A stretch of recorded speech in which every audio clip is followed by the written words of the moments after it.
It was another beautiful day in Ratboy's kingdom, but the Ratboy Genius was in a serious mood. School was back in session, and the Ratboy Genius was taking several courses at Kingdom College. One of his classes was the history of Abraham Lincoln. The Ratboy Genius admired Abraham Lincoln so much. The Ratboy Genius went to tell his friends about his Abraham Lincoln class. He found the summer solstice baby and Mr. Big Arms playing with the geese. He said, "Hi, summer solstice. Hi, Mr. Big Arms. Ratboy Genius, what happened to your face?" "Oh, it's just a fake beard.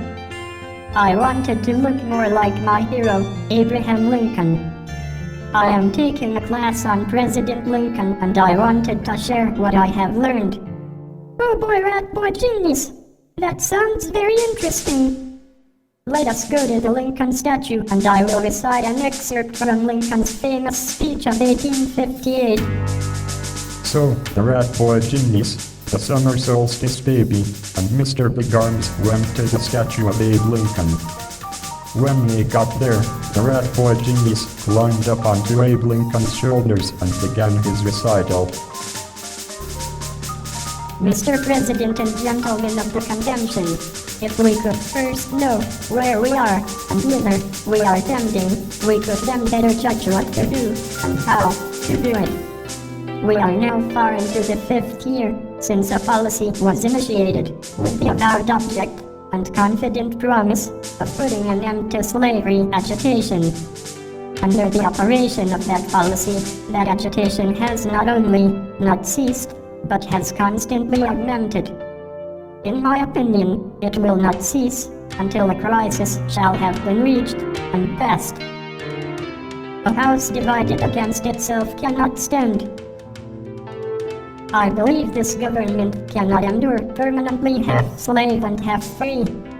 I do not expect the union to be dissolved.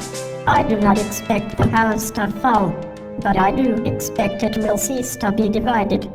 It will become all one thing or all the other." Then, Mr. Big Arms said, "Wow, Ratboy Genius, that was a very dramatic recitation. You really captured the spirit of Lincoln's address." "Thanks so much, Mr. Big Arms. I was practicing all morning." You know, Ratboy Genius, Lincoln was sort of a prophet. He saw that the issue of slavery could only be resolved with a great conflict.